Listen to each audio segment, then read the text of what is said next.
Comenzamos con noticias nacionales e internacionales. Se suman informes con inflación de un dígito en abril. El registro una suba mensual del 7,7% en abril, sumándose a los pronósticos privados que pronostican una inflación de un dígito el mes pasado. En consecuencia, la variación interanual trepó a 285%. De esta manera, la inflación se desacelera por cuarto mes consecutivo, desde el pico de 25,5% mensual obtenido en diciembre del año pasado, afirmó el Departamento de Economía de la Casa de Estudios. El informe subrayó que en caso de confirmarse este dato por el INDEC, la inflación volvería a arrojar una cifra de un dígito después de 5 meses, aunque aún es un nivel elevado. Las perspectivas mejoran para mayo con protección de una inflación aún menor, afirmó el informe. En otras noticias, Emilia Mernes, que es el primer diagnóstico médico tras la postergación del concierto. La salud de Emilia Mernes generó gran preocupación en las redes sociales, luego de que la cantante se viera obligada a suspender y reprogramar 2 de sus shows en el Movistar Arena de Buenos Aires, debido a indicaciones médicas. En medio de un hermetismo inicial tras su repentina internación, la producción del artista relevó detalles de su estado. Emilia fue sometida a una endoscopia, en la que se le diagnosticó que padece de una gastroenteritis aguda, lo que requerirá un periodo de reposo para su total recuperación. La productora emitió un comunicado oficial en el que se informa que, por recomendación médica, se le ha indicado un reposo de 96 horas. En el mismo, agradeciendo el apoyo y los buenos deseos de los fanáticos y los medios de comunicación durante este difícil momento de la cantante. De tener una pronta recuperación, Emilia volverá a los escenarios el sábado 18 de mayo en el Arena Aconcagua de Mendoza. Luego llevará su actuación al SND Arena de Asunción, Paraguay, y retomaría sus shows en Buenos Aires el próximo 26 de mayo, el concierto que fue pospuesto en 2 ocasiones. En otras noticias, inundaciones en Brasil dejan al menos 95 muertos y decenas de desamparados. Los equipos de rescate se apresuran el martes en evacuar a las personas atrapadas por las desvaladoras inundaciones en el estado de Río Grande do Sul, en el sur de Brasil, donde se reportaban 95 muertos y supervivientes desesperados en busca de alimentos y suministros básicos. En las afueras de El Dorado do Sul, a 17 kilómetros de Porto Alegre, la capital del estado, muchas de las personas que abandonaron sus hogares dormían al borde de la carretera y dijeron a Reuters que estaban pasando hambre. Familias enteras se marchaban a pie, llevando sus pertenencias en mochilas y carritos de la compra. Llevamos 3 días sin comer y acabamos de conseguir esta manta. Estoy con gente que ni siquiera conozco, no sé dónde está mi familia, dijo un joven llamado Ricardo Jr. Las inundaciones han dificultado las labores de rescate y docenas de personas que siguen esperando ser evacuadas en botes o helicópteros de las casas afectadas. Pequeñas embarcaciones recorren la ciudad inundada en busca de supervivientes. En otras noticias, el embajador de Israel en la Argentina prometió todo el esfuerzo en favor de los rehenes en manos de Hamas.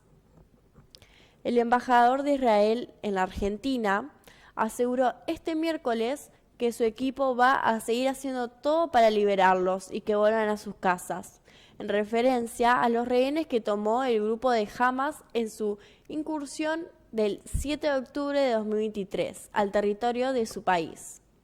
Hay personas que hay que liberar y hay que confirmar que estén vivos, analizó Cela.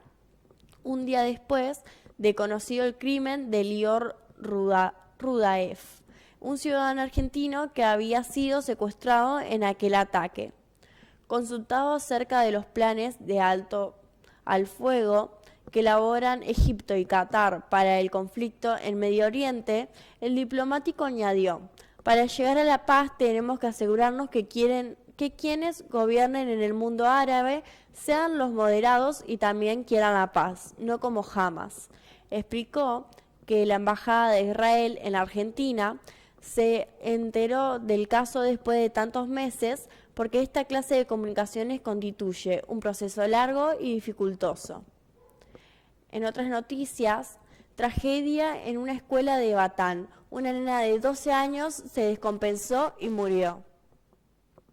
Una niña de 12 años murió tras sufrir un paro cardíaco mientras se encontraba en una escuela en la localidad de Batán. Y, si bien los médicos intentaron reanimarla, la menor no presentaba signos vitales. Según informó La Capital, el hecho ocurrió en el mediodía del martes en la escuela número 7 Juan Selva, y que la alumna, que cursaba el 6º año de la primaria, se encontraba en clases cuando se descompensó y perdió el conocimiento, hasta que finalmente falleció. Las autoridades de la institución llamaron rápidamente al 911, mientras que el personal del SAME se presentó en el lugar de inmediato y los médicos le efectuaron a la menor tareas de reanimación. En ese momento no presentaba signos vitales y, a pesar de sus esfuerzos, los profesionales no lograron salvarla. En tanto, al lugar acudió personal de la policía científica para realizar las pericias del Rigón, junto a efectivos de la comisaría octava, con jurisdicción en la zona. Y en otras noticias, simplifican trámites para la registración de trabajadores. La Administración Federal de Ingresos Públicos simplificó los trámites para la registración de trabajadores y extendió los plazos de presentación de la información complementaria hasta la liquidación del primer sueldo. Así lo estableció mediante la Resolución General 5508/2024, publicada hoy en el Boletín Oficial. Mediante esta medida, para comunicar el alta de un trabajador ante la AFIP, bastará con información simplemente el CUIL o el CUIT. Domicilio donde se desarrolla la actividad económica, fecha de inicio de la relación laboral, modalidad de contratación, hora social y la fecha de finalización de la relación, en caso de que sea un contrato a plazo fijo. Además, se extendió el plazo para cargar los datos restantes hasta la primera liquidación del sueldo, tales como el monto de remuneración mensual o el puesto en el que se le desempeñará el trabajador. Anteriormente debían hacerlo previo al comienzo efectivo de las tareas. En otras noticias, el mercado espera menos inflación, 7,5% en mayo y 161% para todo el año. Las principales consultoras y economistas del mercado estimaron a la inflación de mayo con una nueva baja respecto de la de abril. El relevamiento de expectativas del mercado del Banco Central de la República Argentina informó este martes que la inflación para abril se estimará de un 9% y la de mayo de un 7,5%. Además, la protección anual la ubica en un 161,3%, lo que equivale a una caída de 28 puntos porcentuales respecto de los pronósticos del mes pasado. En cuanto al nivel de actividad, analistas del REM proyectó para 2024 un nivel del Producto Interno Bruto real del 3,5% inferior al promedio de 2023, manteniendo la perspectiva respecto del relevamiento previo. La caída se habría concentrado en el primer trimestre, periodo para el cual quienes responden el REM estimaron una reducción trimestral desestacionalizada del 3,4% del PIB, estimaron. En otras noticias vamos a estar hablando AstraZeneca estira su vacuna para el COVID-19 en todo el mundo. La farmacéutica anglo-sueca AstraZeneca está retirando su vacuna para el COVID-19 en todo el mundo, informó el martes de Telegram. La vacuna ya no puede utilizarse en la Unión Europea después de que la empresa retirara voluntariamente su autorización de comercialización, según el informe. La solicitud de retirada de la vacuna se presentó el 5 de marzo y entregó un vigor el 7 de mayo, según el informe, que añadía que los próximos meses se presentarían solicitudes similares en el Reino Unido y otros países que habían aprobado la vacuna, conocida como Vaxzevria. AstraZeneca no respondió inmediatamente a una solicitud de Reuters para hacer comentarios fuera del horario laboral habitual. El pasado 30 de abril, la farmacéutica había admitido documentos legales los efectos secundarios de su vacuna contra el coronavirus, según denunciaron los abogados representantes de personas del Reino Unido afectados por el síndrome de trombosis con trombocitopenia, tras recibir la dosis de esa empresa. En otras noticias, vamos a estar hablando de la sorpresa de Cristina Kirchner. Yo no soy feminista. Cristina Kirchner volvió a sorprender como lo hizo en Quilmes. Ahora fue encabezado la inauguración del Salón de la Mujer del Bicentenario en el Instituto Patria. En su discurso, la expresidenta habló del superávit de Javier Milei, cuestionándolo y marcando la diferencia por la decisión del gobierno de eliminar la sala de mujeres en la Casa Rosada. Pero luego sorprendió porque en el arranque de la charla aseguró que ella no es militante feminista. Todos saben que yo no soy feminista, pero respeto mucho a las compañeras que lo son, sostuvo la exmandataria en el comienzo de su discurso. Nadie tiene que asumir los roles que no ha tenido. Cada uno se reconoce en lo que es, con sus virtudes y sus defectos, completó. En otras noticias, ya circula el nuevo billete de 10.000. ¿Cómo detectar uno falso? El Banco Central anunció que desde este martes comienza a vincular el nuevo billete de 10.000, que será distribuido progresivamente a través de la red de sucursales bancarias y cajeros automáticos de todo el país.